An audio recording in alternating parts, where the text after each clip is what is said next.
Bom dia, irmãos, graça e paz em Cristo Jesus, o nosso Senhor. Irmãos, tá saindo? Ok? Bem, tá. Que benção estar aqui mais uma vez, agradeço a confiança do conselho mais uma vez. Hoje nós vamos falar mais um pouco sobre o livro de Daniel, né? Nós estamos tratando o livro do Heber Campos Júnior, né? Este livro aqui, Amando ao Deus no Mundo, né? Estamos falando sobre cosmovisão. O reverendo Heber, ele pega os capítulos de Daniel, ele começa falando sobre o capítulo 1, traça outros 2 ou 3 capítulos no livro dele, falando da aplicação desse capítulo 1, capítulo 2 e assim sucessivamente. Hoje nós vamos ver o capítulo 3 do livro de Daniel. Se os irmãos puderem abrir, eu vou ler aqui. Livro de Daniel, capítulo 3. Diz assim a palavra do Senhor. O rei Nabucodonosor fez uma imagem de ouro que tinha 60 côvados de altura e 6 de largura. Levantou-a no campo de Dura, na província da Babilônia. Então o rei Nabucodonosor mandou ajuntar os sátrapas, os prefeitos, os governadores, os juízes, os tesoureiros, os magistrados, os conselheiros e todos os oficiais das províncias, para que viessem à consagração da imagem que o rei Nabucodonosor tinha levantado. Então se ajuntaram os sátrapas, os prefeitos, os governadores, os juízes, os tesoureiros, os magistrados, os conselheiros e todos os oficiais das províncias, para a consagração da imagem que o rei Nabucodonosor tinha levantado. E estavam em pé diante da imagem que Nabucodonosor tinha levantado.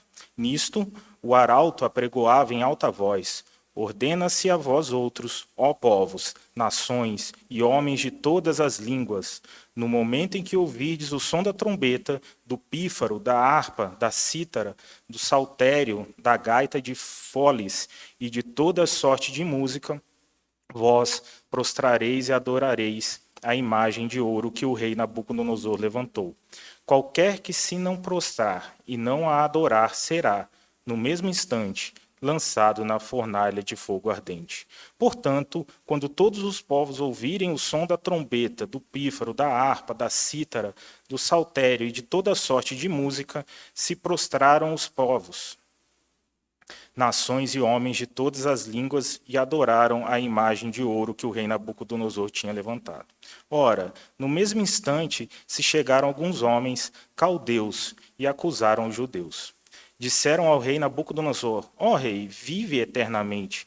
Tu, ó rei, baixaste um decreto pelo qual todo homem que ouvisse o som da trombeta, do pífaro, da harpa, da cítara, do saltério, da gaita de foles e de toda sorte de música se prostraria e adoraria a imagem de ouro. E qualquer que não se prostrasse e não adorasse seria lançado na fornalha de fogo ardente.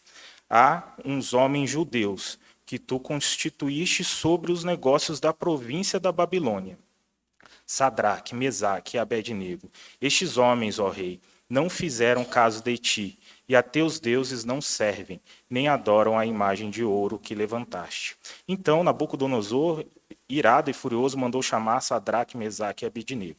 E trouxeram a estes homens perante o rei.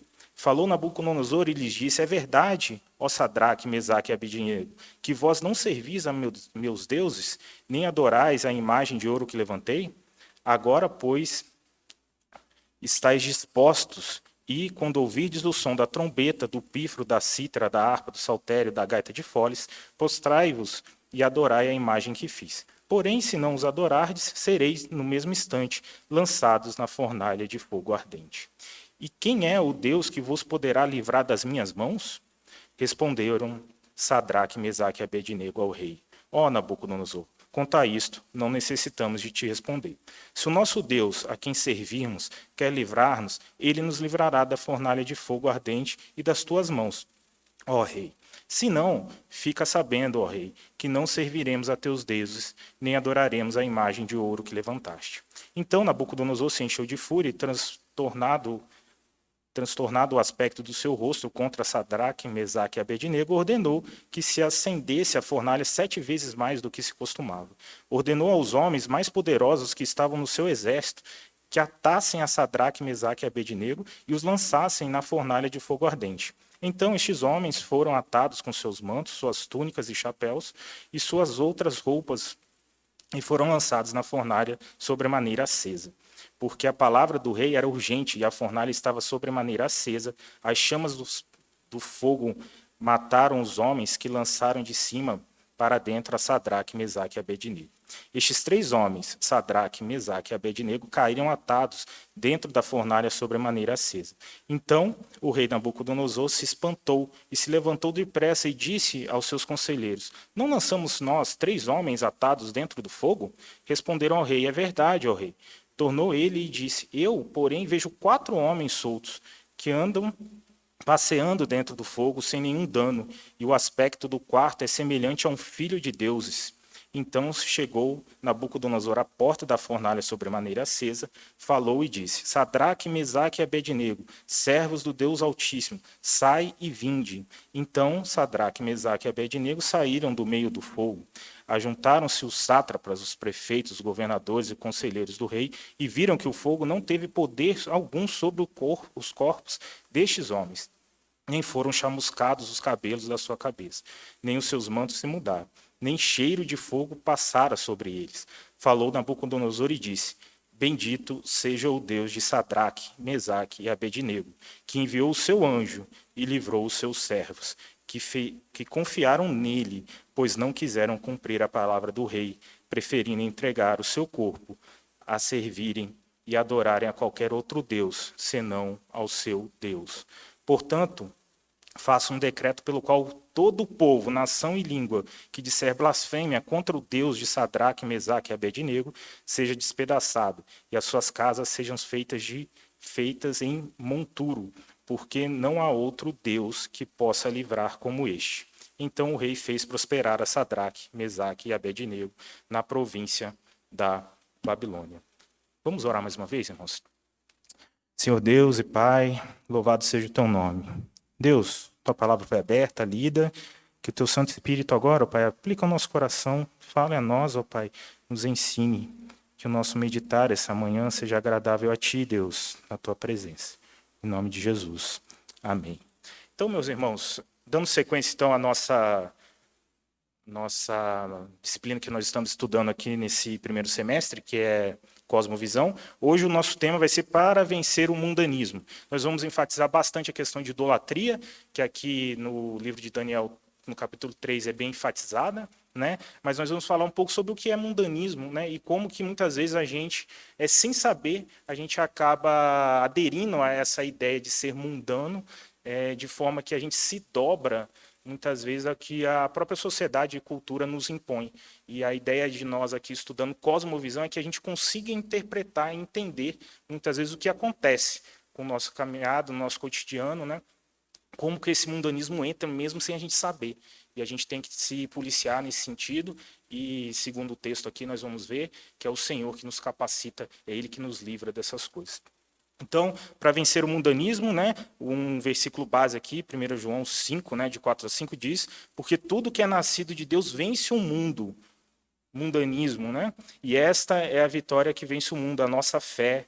Quem é que vence o mundo, senão aquele que crê ser Jesus, o Filho de Deus? E como o reverendo Adriano enfatizou na semana passada, da mesma forma aqui em Daniel 3, o mais importante não é nem o foco em quem tem a fé, nós, mas o foco naquele autor da fé e o consumador dela, que é Deus, que é Cristo Jesus. Nós vamos ver isso ao longo da nossa aula.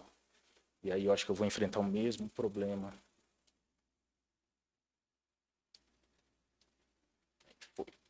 Então a gente começa o versículo, quando a gente para estudar Daniel 3, né, e ler sobre Daniel 3, o que chama atenção é a questão da fornalha, né? A gente, praticamente todo mundo que vai, quando se refere a Daniel 3, vai falar da fornalha, né? A fornalha ardente, e claro, ela é aqui um elemento importante do nosso texto, mas não é só isso. E a gente vai ver desde o versículo 1 como que, através de um olhar, de um óculos, né?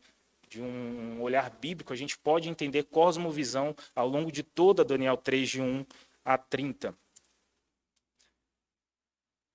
Nós lemos já Daniel 3, né? Aqui essa imagem eu trouxe, mas ela sintetiza mais ou menos o livro inteiro, né? Vai falar dessa imagem aqui principal, né? Que é o sonho de Nabucodonosor em Daniel 2, né? E o sonho começa com uma estátua, né? E essa estátua tem uma cabeça que é de ouro ali. E vejam que em Daniel 3, o que ele faz? Ele pega aquele sonho que tinha sido interpretado por Daniel, né?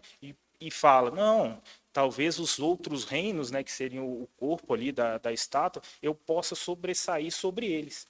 Então eu vou fazer uma estátua inteira de ouro, que o ouro representava ali Nabucodonosor, né? Então eu vou fazer uma estátua inteira de ouro, porque aí eu consigo centralizar os povos e fazer o meu nome mais conhecido do que já era. Então a centralidade da estátua, né? Mas a gente vê também a cova de leões lá, que nós vimos na semana passada. Aqui a questão da fornalha também é uma síntese de Daniel 3.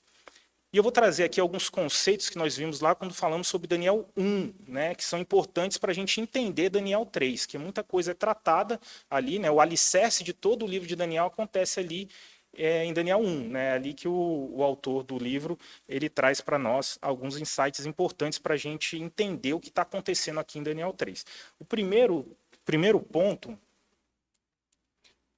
é a questão do exílio, né? O povo é conquistado ali, né? Babilônia vai, conquista os hebreus ali e leva para Babilônia. E por que o Senhor permitiu que isso acontecesse? A primeira coisa que nós temos que lembrar é que o povo estava sendo muito idólatra. Então, a idolatria era um dos pontos que deveriam ser corrigidos pelo Senhor, né? E o que ele entendeu por bem fosse que essa correção acontecesse no exílio em Babilônia. Naqueles 70 anos ali, o povo seria tratado com relação à idolatria. Então, o povo aqui sai, né? Daniel 1 vai falar isso para nós, o povo está saindo, sendo exilado e indo para a cidade de Babilônia, uma cidade toda fortificada, né? Com toda a sua cultura, como nós vimos, né? E um aspecto dessa cultura é a questão do politeísmo. Né? Então, nós tínhamos ali o culto a diversas divindades. Né? Nabucodonosor, como nós vimos, né? Fala em meus deuses. Né? São vários os deuses ali que a cultura babilônica impõe ali ao povo, né? Em especial a Daniel, Sadraque, Mesaque e Abednego. Aqui nós vemos, por exemplo, lua, sol, né? O povo se prostrando aqui. Nós vemos aqui também a questão da própria cultura que é imposta. Essa figura aqui representa mais ou menos o que eles entendiam ali pelo Jardim do Éden, né? Eles também tinham essa perspectiva. E veja que nós falamos sobre idolatria, né? O Senhor ia tratar a idolatria do povo ali no exílio, como também nós falamos sobre a questão do politeísmo, né? Que isso tem muito a ver com idolatria. E aí o reverendo Heber trouxe para nós, ali ainda quando falava sobre o Daniel 1, dois pontos de vista para nós hoje, né, que são muito interessantes. A gente tem os evangélicos que nós chamamos de pietistas, né, e temos os evangélicos progressistas. Né. Um entende que a gente tem que ficar preso aqui dentro da igreja, né, aprendendo essas coisas todas só para nós mesmos, entre quatro paredes, e outros que a gente tem que sair para o mundo, né, pregar o evangelho e esquece dessa parte interna. Nem tanto um, nem tanto o outro, né, nós sim estamos aqui na igreja, né, nos edificando, né? Mas também nós temos o ID, né? Temos que proclamar o evangelho a toda criatura, né? E nesse sentido a gente chega agora em Daniel 3. Falamos sobre idolatria, falamos sobre a questão do politeísmo, e Daniel 3, um resumo de Daniel 3 é essa figura aqui nos traz, né?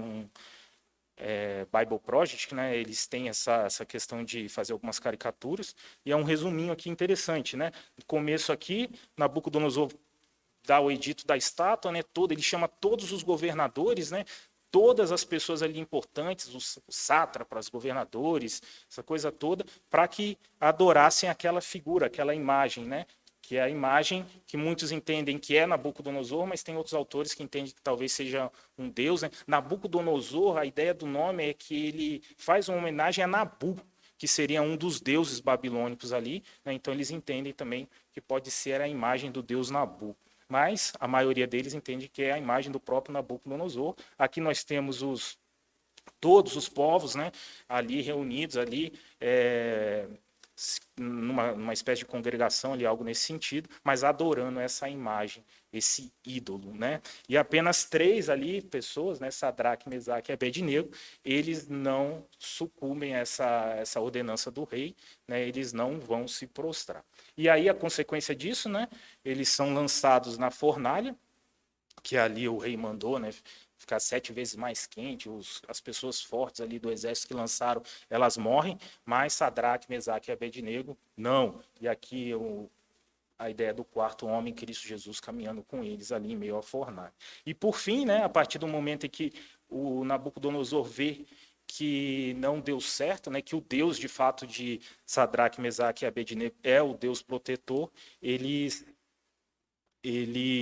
o rei reconhece isso, né? Faz um outro edito, né?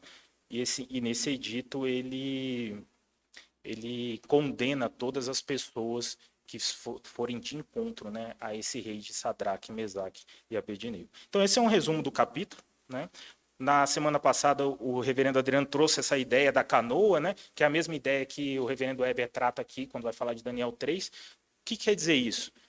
Nós fomos feitos para estarmos no mundo, né? A oração sacerdotal de Jesus, ela fala que não tire eles do mundo, mas os proteja do mal. Então nós estamos no mundo, né? Como a canoa aqui, né? A canoa é para estar no rio, é para estar no mundo. O problema é quando a água do rio entra na canoa e aí afeta, e aí a canoa vira, o mundanismo entra na vida do cristão e acaba afetando toda aquela ideia de cosmovisão bíblica reformada. Quando a gente não tem essa cosmovisão, a gente não se policia para as coisas que acontecem, para as coisas que estão nos circuncidando, a gente pode correr no risco da água entrar na canoa. E aí a gente acabar tendo uma vida mundana sem saber, muitas vezes. Então a relação de Cristo com o mundo pode ser comparada a essa canoa, né? A canoa não foi feita para ficar fora na terra, né? Ela cumpre sua função quando está na lagoa. Não há nada de errado com o fato da canoa estar cercada de água. Só haverá problema quando a água da lagoa começar a entrar dentro da canoa, né? E aí aqui eu trouxe já para a gente começar a tratar dos pontos de Daniel 3, né? No começo ele vai falar sobre a estátua que está na planície de Dura, se eu não me engano. Acho que esse texto fala. Um dos autores que a gente tem como base, ele vai falar que essa planície de Dura tem uma correspondência com o local onde foi construída a Torre de Babel, Torre de Babilônia, né? Então é a mesma planície. Lá em Gênesis 11, se eu não me engano, tem a construção da Torre de Babel. E qual era o princípio? Não sei se os irmãos recordam, mas na construção de Torre de Babel, o que é colocado ali é que o homem quer construir uma torre tão grande que centralize todos os povos e coloque o nome dos homens em voga, né, em destaque. Da mesma forma, a estátua de Nabucodonosor, ele centraliza todos os povos, lembra que ele chama sátrapas, governadores, todos estão ali reunidos, igual a Torre de Babel, todo mundo reunido, e em Torre de Babel, o nome daqueles construtores dos homens ficaria em destaque, e aqui é o nome de Nabucodonosor. Ele não se contenta em ser o maior dos reis daquele período, ele quer ser adorado como um Deus. Ele pega aquele mandato de governar, que foi dado a todos os homens lá em Gênesis, né, os mandatos cultural, social e espiritual, tem o mandato de governar.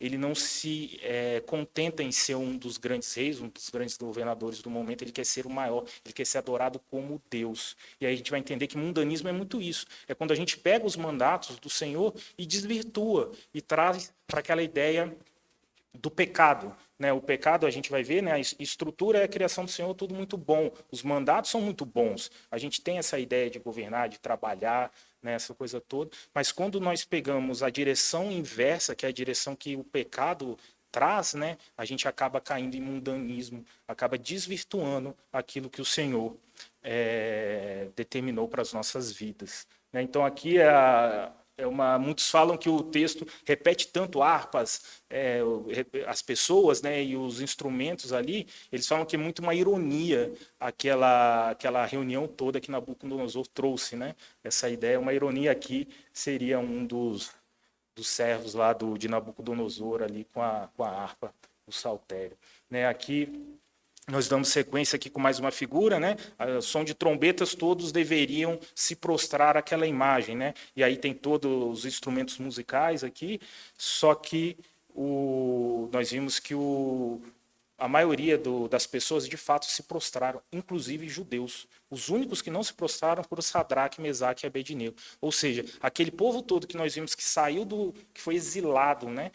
Uma grande parte dos judeus, ou quase a sua totalidade, se prostrou diante da imagem. Os únicos que permaneceram firmes foram Sadraque, Mesaque e Abednego. E aqui a próxima figura, ela mostra aqui, né, os servos lá de Nabucodonosor que apontaram, que acusaram de fato Sadraque, Mesaque e Abednego de que eles não haviam se prostrado, não estavam seguindo as ordens do rei, não estavam adorando aquele rei Nabucodonosor. E isso nos traz algumas ideias aqui que nós temos que apontar. No livro de Daniel 1, a gente tem a ideia que Deus abençoa quem de fato permanece firme nos seus mandamentos. Nós vemos em Daniel 1, que ali principalmente Daniel, né, e os seus amigos, eles se recusam a comer da comida que era idólatra, né, que era oferecida a reis. Eles se recusam e no final de Daniel 1 fala que viveram até o governo de Ciro, né, de forma abençoada pelo Senhor. Então, ali em Daniel 1, Deus abençoa os seus seguidores fiéis. E aqui em Daniel 3 nós vamos ver no final que Deus de fato protege também o seu povo. Nós vemos que na fornalha Cristo Jesus estava ali com Sadraque, Mesaque e Abednego. Aqui a ideia é que Sadraque, Mesaque e Abednego eles não sucumbem aos editos de Nabucodonosor. Eles permanecem na verdade do Senhor e eles entendem que essa verdade é inegociável. Nabucodonosor chama eles no texto, né, uma segunda vez após a acusação ali dos seus servos, né, e dá uma segunda oportunidade para que Sadraque, Mesaque e Abednego se prostrassem ali de novo, né, uma segunda oportunidade. E eles de novo, eles respondem não. E pior não, melhor do que isso é que eles falam que eles não precisam explicar. Eles sabem que o Deus que eles de fato louvam e glorificam é o Deus soberano todo-poderoso e ele pode todas as coisas. Pode inclusive livrá-los da fornalha ou não, mas eles entendem que é a soberania do Senhor nesse momento.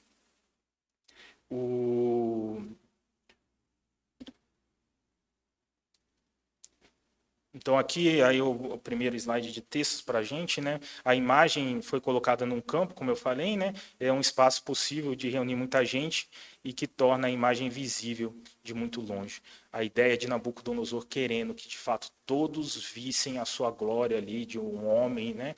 Aquela ideia do antropocentrismo, né? Ele escolheu um local para que todos conseguissem ver e se prostrassem contra a trombeta e os instrumentos musicais tocassem. O edito também fala, né, de Nabucodonosor, que quem não se curvasse à imagem era tido como um infiel, né, uma traição, e que isso teria uma consequência, a consequência seria a fornalha. O interesse aqui é o primeiro ponto que a gente tem que pegar para nós hoje, né, com base nisso. O interesse de Nabucodonosor é um interesse político, né? Ele espera que todas as pessoas ali sejam fiéis a ele, né?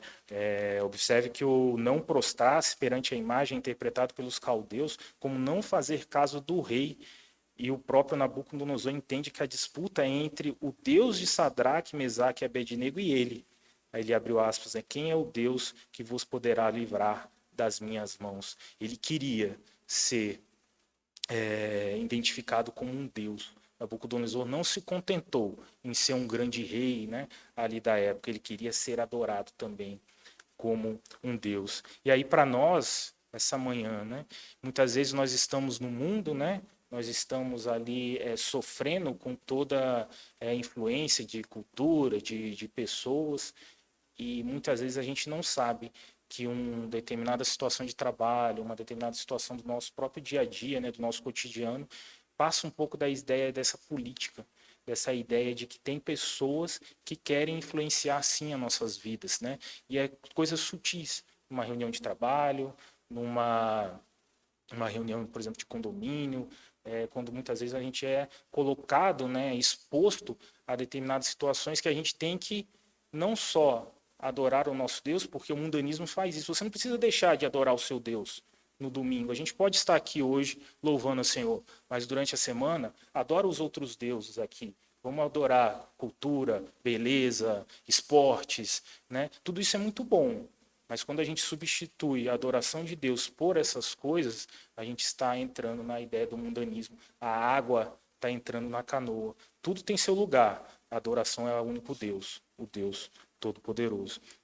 E aí o Weber conclui a primeira parte do livro falando, né? Ainda que a imagem seja de um deus, a imagem ali de Nabucodonosor, né? Precisamos enxergar essa cerimônia como tendo um caráter civil. Essa é a ideia. Ali era apenas uma imagem que Nabucodonosor queria que fosse adorada no nosso trabalho, no nosso dia a dia. Pode ser apenas uma reunião de trabalho, mas às vezes está entrando água na canoa, naquela reunião, e a gente não está conseguindo identificar. Essa mistura deve abrir os nossos olhos para enxergar toda a cerimônia civil como tendo um caráter religioso. O Weber ele tratou lá no início do livro ainda sobre a questão do óculos, né? Quase toda aula a gente enfatiza isso, né? Cosmovisão como sendo um óculos. E qual que é a ideia aqui da sutileza, né? O óculos pode ter uma lente verde, uma lente azul. Quando você olha para uma parede escura, né, preta, você não vê diferença nas coisas. Você está numa reunião de trabalho, no seu dia a dia, muitas vezes você não identifica a sutileza das coisas. Mas quando você olha para uma parede branca, com um olho azul, um óculos de lente azul, você vai ver claramente que a parede está azul. Quando você olha com um óculos de lente verde, ela vai estar com verde. Aí é muito fácil, porque a ideia do branco ali é a ideia que a gente vê a cultura nos apresentando que matar é crime, é ruim, isso a gente sabe. Agora, e a sutileza da reunião de trabalho? Será que a gente não é uma parede escura e a gente não está conseguindo identificar de fato o que é ali a água que está entrando na canoa? Essa é a ideia que ele traz quando passa a concepção de que nós temos que identificar toda a cerimônia civil, todo o nosso dia a dia, né, como um caráter religioso. Talvez estejam querendo que nós adorássemos outros deuses e não o único Deus. Então, não podemos separar o que é civil como se fosse secular do que é religioso. Se nossa cidadania não está subordinada ao senhorio de Cristo, certamente está subordinada a outro senhorio.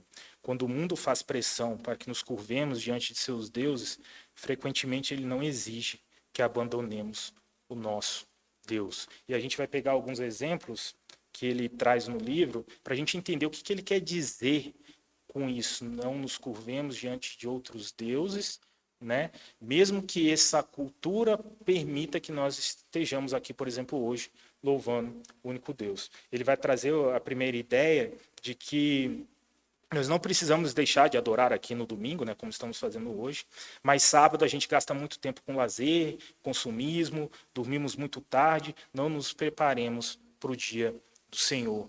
Talvez muitos de nós já tenhamos deixado de vir à igreja adorar o Senhor, porque no nosso sábado nós saímos mais tarde, nós fomos às festas, fomos ao shopping e esquecemos de que, de fato, o dia do Senhor era o dia seguinte e a gente precisava estar aqui louvando a Deus. Né? Nós temos grandes eventos de esportes, né, que acontecem exatamente no domingo.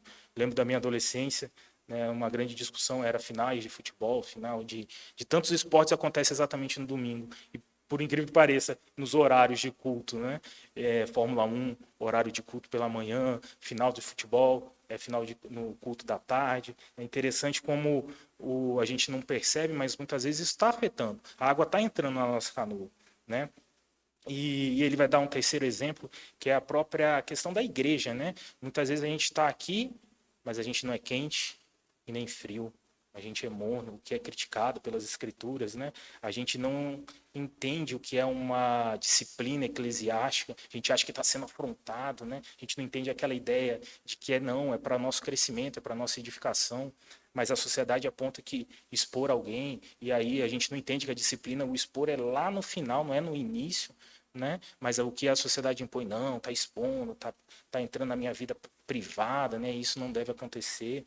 A própria confissão de pecado entre os irmãos, né? Que a Bíblia tanto fala, procura um irmão, converse, né? Às vezes um irmão próximo pode nos edificar muito mais que a gente pode imaginar, mas a gente não quer se abrir com o irmão com medo de se expor, né? Essas ideias que o mundo coloca na nossa cabeça é água entrando na canoa. E aí, a partir disso, a gente começa a entrar na questão da idolatria. Porque quando a água entra na canoa, a gente passa a adorar sem saber outros deuses, né? E a ideia do coração aqui, que Calvino coloca, né? O coração humano é uma fábrica de ídolos. A gente tratou em Daniel 3 do ídolo lá sendo uma imagem. Mas a gente vai ver que não é só imagens. Imagens é muito a ideia do catolicismo, né? Que apresenta para nós diversos santos, né? Aquela ideia de idolatria de imagem. Mas não é só isso, né? A gente vai ver que, por exemplo, Tim Keller, eu trouxe o texto dele, vai falar que beleza, esportes, muitas vezes podem virar ídolos nas nossas vidas. E a gente não está vendo, mas eles estão virando ídolos, né? E a ideia aqui, eu queria que os irmãos entendessem de onde vem essa questão da idolatria, que é muito interessante, né? Calvino vai dizer lá nas Institutas, principalmente dos livros 1 a 4, se eu não me engano, que o homem foi feito um homem insubsistente, né? O que ele quer dizer com insubsistente? É que o homem depende de Deus para viver. O único que não depende é o próprio Deus. Ele é autossubsistente. Mas nós não. Nós fomos criados insubsistentes. A gente precisa do Senhor para viver, né? E aí, a partir dessa ideia, ele vai falar da semente do divino, da semente de Deus plantada no coração do homem.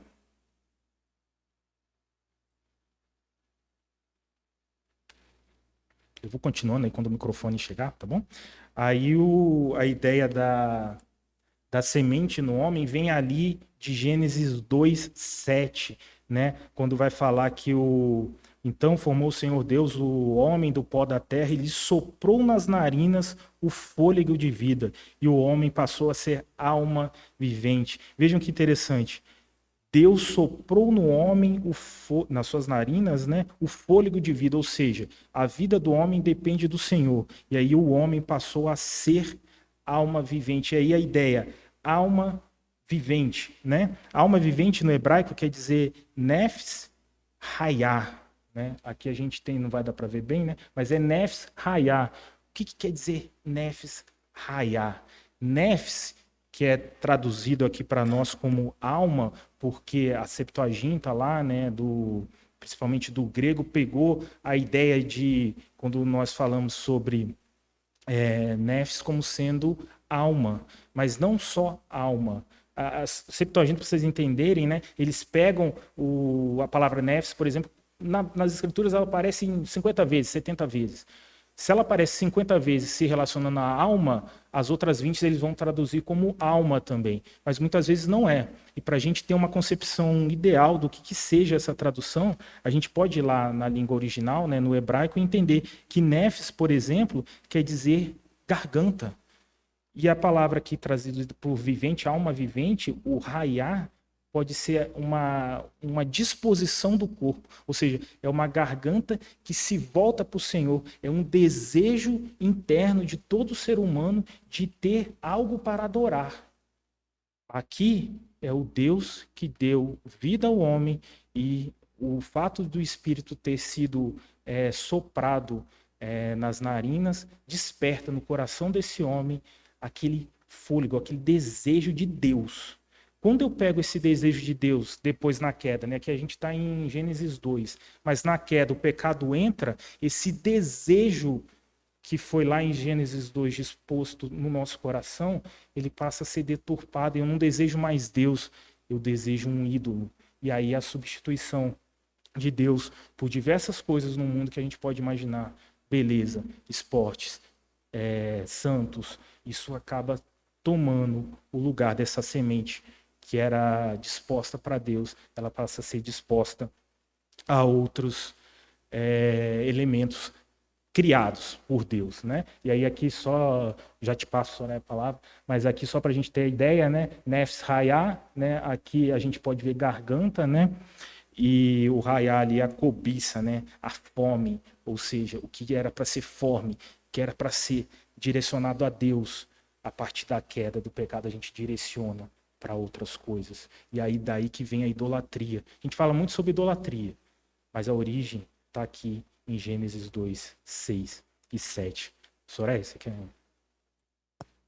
Aproveitando, Bruno, o que você acabou de falar, o homem ele foi tentado ali pela serpente Satanás desde o início, né? Ah, não, mas se você comer do fruto, você vai ser igual a Deus, né?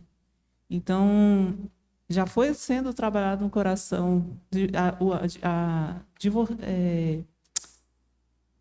esse engano, né?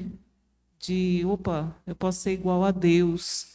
E aí, pegando dentro desse contexto que você está falando, a gente vê como o Satanás ele trabalha desde sempre muito sutil e por causa da depravação do pecado nas nossas vidas, a gente muitas vezes não percebe.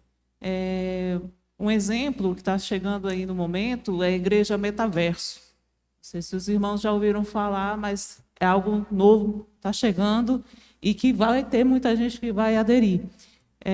Dentro da plataforma do Facebook,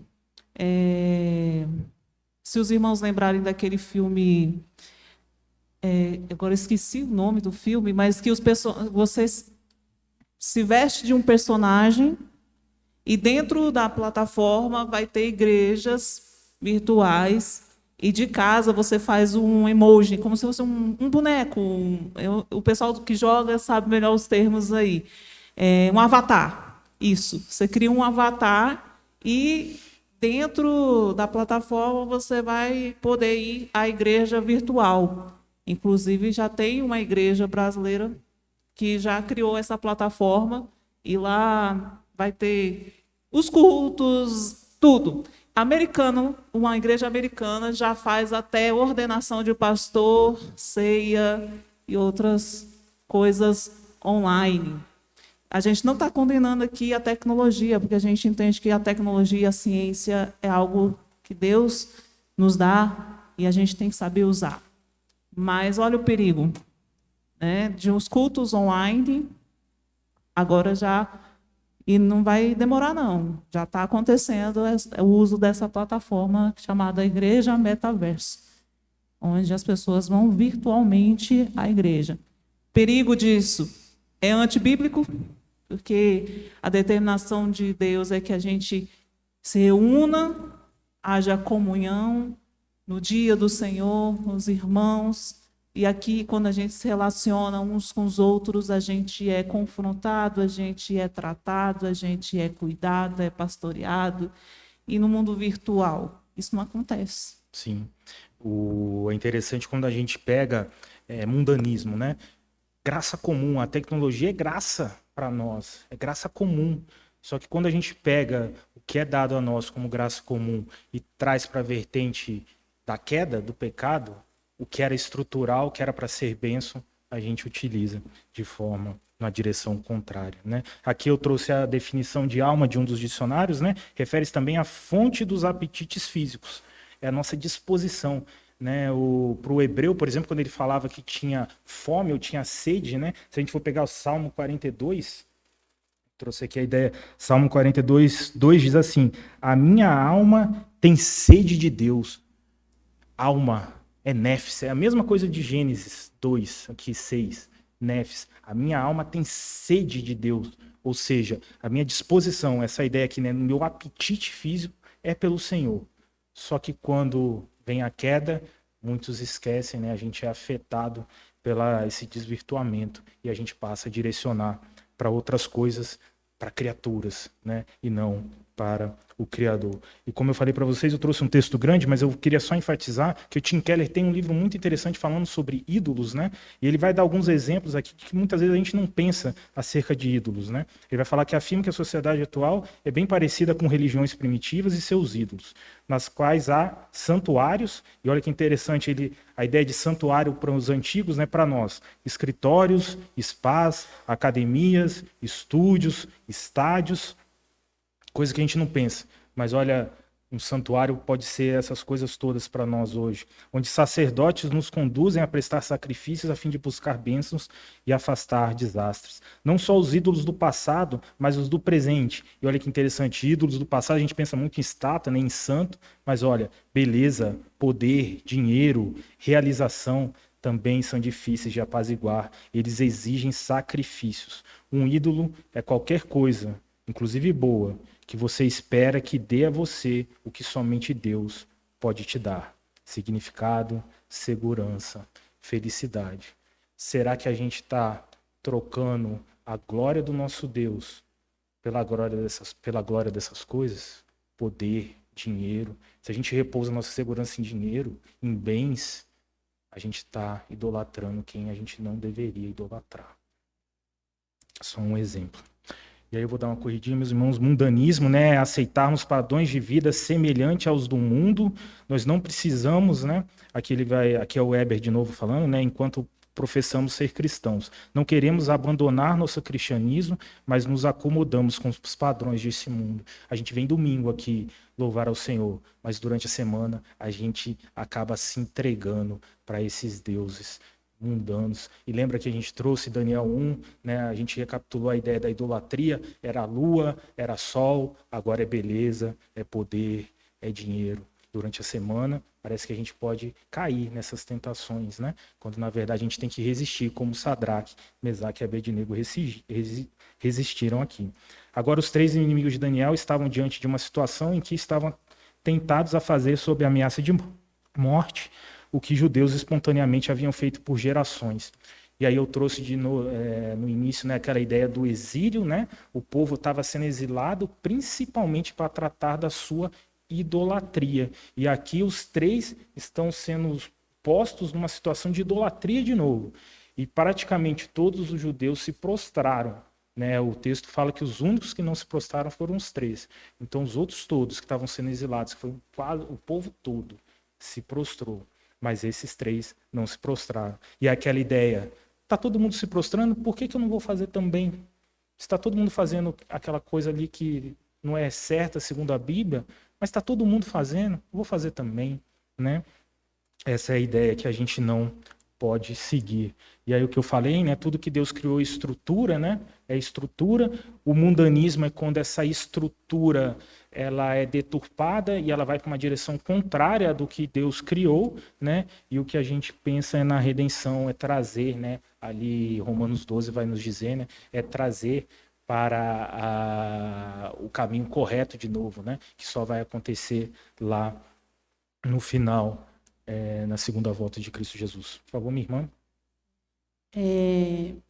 Onde está Daniel nessa hora? Excelente pergunta.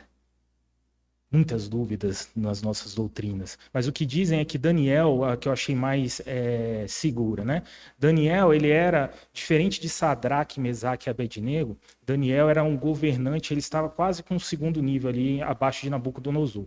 Então, uma das explicações é que, pela posição social dele, ele não estava presente ali com o povo, né? Ele seria um cargo à parte. E aí, nesse momento em que os caldeus apontam Sadraque, Mesaque e Abednego, Daniel não estaria ali no meio. Outros autores, por exemplo, falam que talvez ele estivesse em viagem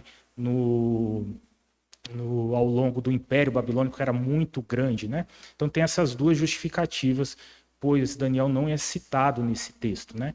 Então, pelo que eu li, seriam essas duas as principais justificativas, né? E a principal delas, né, pelo posto. Daniel, ele não estaria ali com todo mundo, ele está num cargo mais alto do que Sadraque, Mesaque e Abednego. Oi? Ele era um governador diferente? Ele é como se ele fosse um segundo nível a partir de Nabucodonosor, né? Ali o...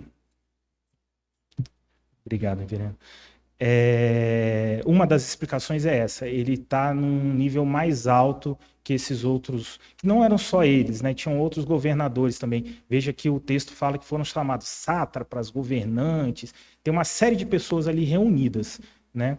Agora, Sadraque, Mesaque e Abednego, eles estavam num nível ali que, para Nabucodonosor, deviam estar naquela reunião ali de adoração. Já Daniel não, né? Daniel estaria num nível mais alto, mas tem a justificativa também que ele podia não estar naquele momento, né? Ele poderia estar ao longo do Império Babilônico fazendo alguma coisa, uma fiscalização, alguma coisa nesse sentido. Fala mesmo. Que ele permaneceu na corte do rei. Ele Ele tem um nível mais alto, a ideia é essa. Ele tem um nível mais alto, ele não estaria, não poderiam acusar ele, porque ele está lá num nível muito alto. A ideia é mais ou menos essa, né? Então, seguindo, né, ele vai trazer o Weber mais 3 exemplos aqui, né, para falar sobre essa questão de idolatria. Como trabalhamos para o final de semana, ao invés de nos recarregarmos no domingo para o campo missionário durante a semana, né? Somos alimentados com vida no início da semana para que semeemos vida no restante dela. E aqui a ideia é a ideia que nós temos ele vai falar em derrotismo, né? No sentido de que a gente trabalha a semana inteira, se cansa, e aí o final de semana é lazer, é descanso. Quando, na verdade, a gente tem que entender que o primeiro dia da semana é domingo, é hoje, né? Quando a gente se edifica para cumprir o ID durante a semana. Então, nós deveríamos estar alegres em estar aqui no domingo, mas não para descansar, mas para se edificar, porque a semana é o ID, é onde a gente vai proclamar o Evangelho. O segundo exemplo que ele dá é que nós buscamos relacionamentos baseados em afinidade, né? Então, muitas vezes, eu mesmo em casa chamo os irmãos da igreja para estarem lá, mas eu esqueço de outros irmãos não, mas de outros amigos, né? Não chamo de irmãos, mas outros amigos, porque eu tenho menos afinidade com eles, né? Quando, na verdade, Jesus andou com publicanos e meretrizes. A gente não pode andar também só com quem a gente tem afinidade, a gente tem que pensar também para quem a gente tem que proclamar o Evangelho. E um terceiro exemplo, ele vai falar que acreditamos sim nas coisas celestiais, mas nosso investimento de tempo e dinheiro prova que não pensamos nas coisas lá do alto.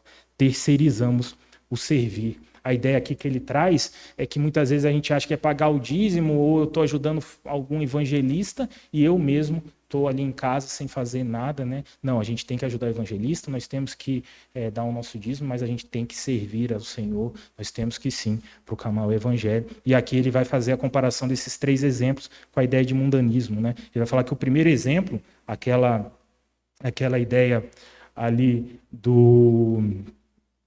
que eu trouxe ali do trabalho para o fim de semana, né? Ele foi associado a uma expectativa idólatra de redenção no lazer, né? Quando a nossa redenção não é no lazer, é no Senhor. O segundo exemplo foi associado a um espírito interesseiro nos relacionamentos. Eu chamo lá para casa só quem me interessa, só quem tem afinidade, e esqueço das outras pessoas. E o terceiro exemplo é uma comodidade autocentrada, né? Eu delego as coisas, eu tenho dinheiro, eu banco todo mundo, mas eu mesmo estou autocentrado sem fazer nada.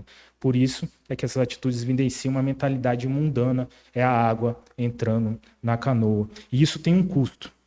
Qual o custo? Aqui a ideia do custo é Sadraque, Mesaque e Abednego. Eles não idolatraram, eles ficaram em pé e não se prostraram ao ídolo. Mas isso tem um custo, né? Eles entendem que o primeiro mandamento é importante e não está em voga, não está em discussão, como eles falaram lá quando Nabucodonosor o chamou.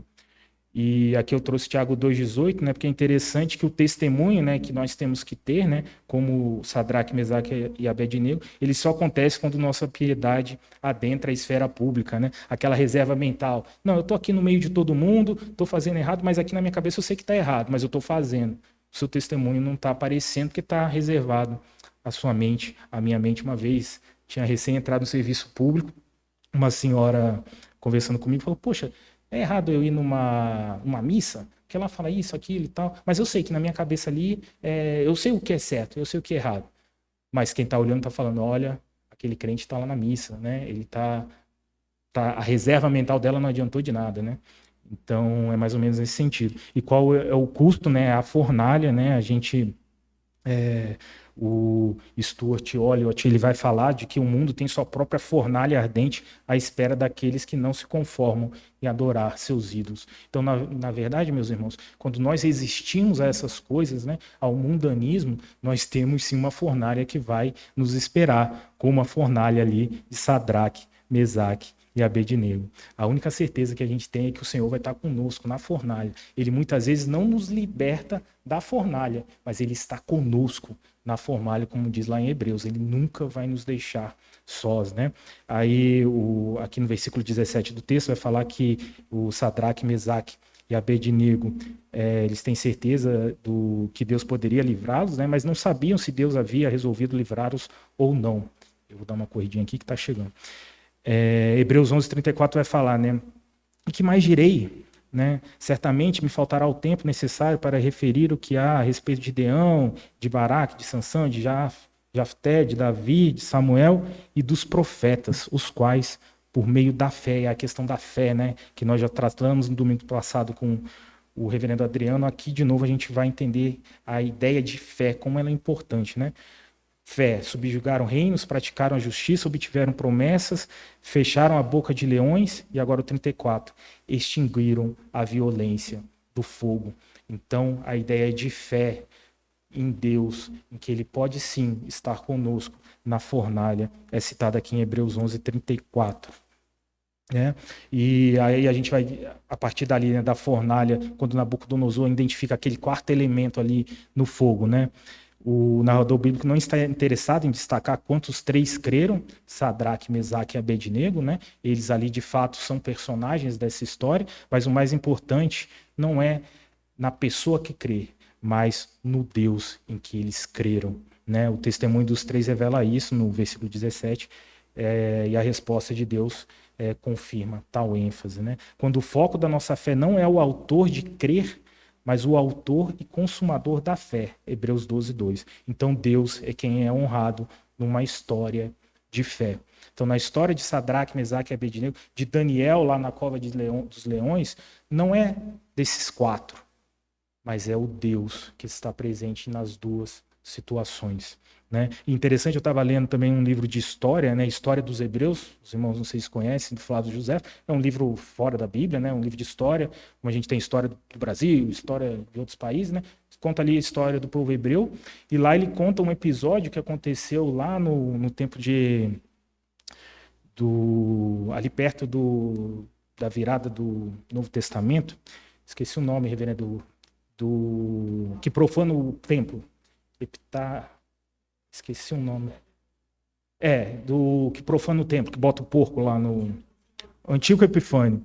Teve um episódio de 7 irmãos que estavam ali na presença de Antíoco Epifânio, e ele exige que esses 7 irmãos comam da carne do porco lá, que era posta para os ídolos dele, né? E esses 7 irmãos, um por um, negou isso e foi jogado no fogo. E engraçado que a mãe, citado o episódio, né? A mãe, no último filho, ela fala assim: meu filho, tenha fé em Deus. E ela cita 2 episódios, o episódio de Abraão lá, quando ofertou lá o seu filho, e cita o episódio da fornalha. Isso com Antíoco Epifânio, quase 500 anos depois desse episódio aqui, que a gente está vendo em Daniel. Vocês verem como é importante, como essas coisas marcam para nós, questão de fé. Não o nosso ato de fé, porque aí seria muito antropocêntrico, mas no Deus que liberta nós dessas coisas.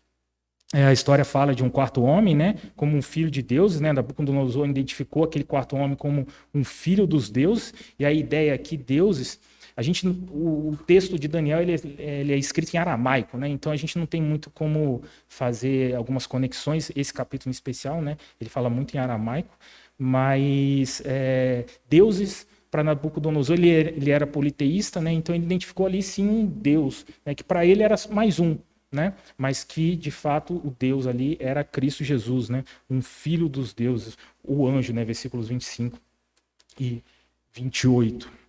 E aí a conclusão, né, de todo esse capítulo, o Weber vai trazer alguns pontos interessantes para nós, mas eu peguei aqui, por exemplo, quando ele cita Isaías 43, 1 e 2, né, profeta Isaías falando, né, mas agora assim diz o Senhor, né, que te criou, ó Jacó, e que te formou, ó Israel, não temas, porque eu te remi, chamei-te pelo teu nome, tu és meu. E ali no final do versículo 2, né, fala assim, quando passares pelo fogo, não te queimarás, nem a chama arderá em ti. Isaías, antes, já tinha profetizado essas coisas todas, né?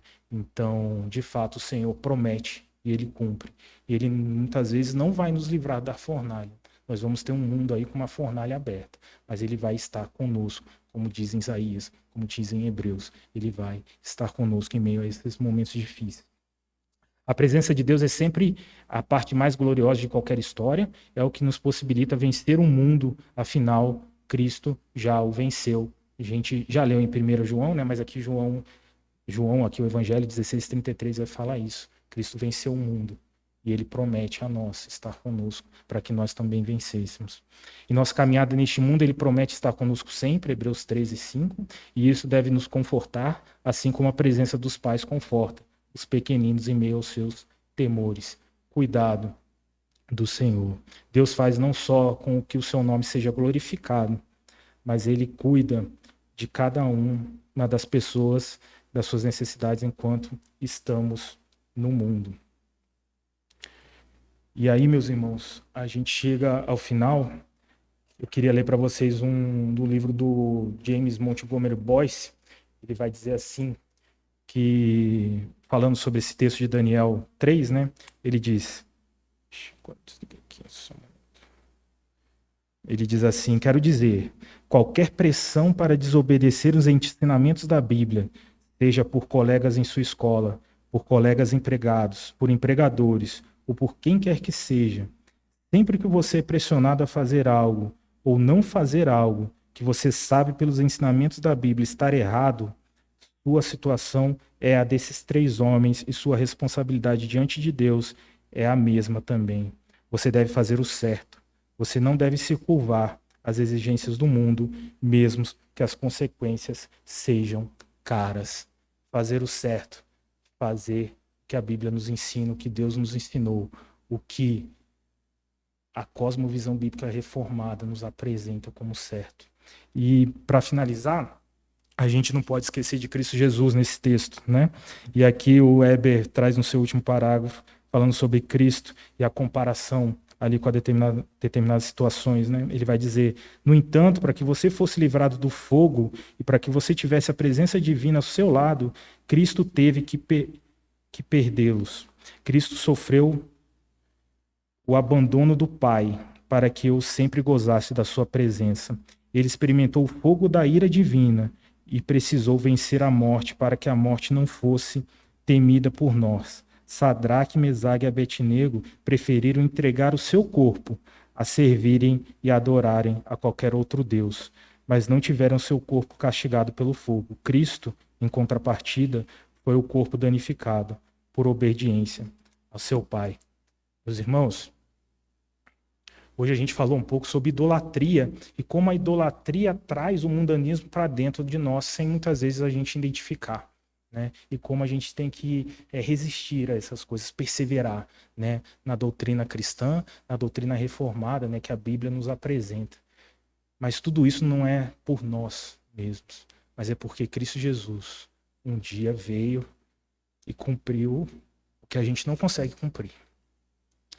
Ele morreu por nós. E é a partir daí que a gente tem força.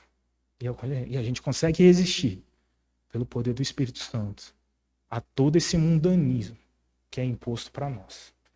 Que o Senhor nos abençoe, que a gente consiga, na nossa caminhada, ter aquele óculos da cosmovisão reformada, bíblica, e identifique esses momentos que muitas vezes a cultura, as pessoas querem influenciar, querem virar a nossa canoa. E a gente, como Sadraque, Mesaque e Abednego, consiga ficar em pé e falar que é Deus, o único Senhor, e digno de nosso louvor e de nosso louvor e nossa glorificação. Amém? Vamos orar mais uma vez, meus irmãos? Deus Pai, Deus Filho, Deus Espírito Santo, Deus Criador de todas as coisas, Deus Todo-Poderoso, único Deus. Senhor, obrigado por esse momento. Nós juntos aqui, ó Pai, como teu corpo, podemos aprender de ti. Por mais essa história, ó Pai, que o Senhor nos apresenta de Sadraque, Mesaque e Abednego. Obrigado porque nas Escrituras nós encontramos, ó Pai, tudo que a gente precisa para a nossa caminhada, para a gente se fortalecer, Senhor. Para a gente entender que o Senhor conosco, ó Pai, é tudo que a gente precisa. Que a gente vai estar imerso na cultura, ó Pai, como o Senhor determinou. A gente vai estar ali, é nosso lugar também, Pai. Mas que, acima de tudo, o Senhor vai estar conosco. E essa é a nossa segurança. O Senhor prometeu, o Senhor, desde o Antigo Testamento, em Gênesis, promete e cumpre todas as coisas. E a nossa segurança é que o Senhor está conosco hoje, ó Pai, e para todos sempre. que essa verdade, Senhor, seja plantada no nosso coração e que a gente possa, dia a dia, ó Pai, no nosso cotidiano, lembrar que a gente não precisa sucumbir ao mundanismo, que a gente sabe o que é estrutural, que a gente sabe que a criação do Senhor é boa e a gente sabe lidar com ela de forma a não pegar a direção contrária à direção do mundo, mas sim a direção redentiva por meio de Cristo Jesus.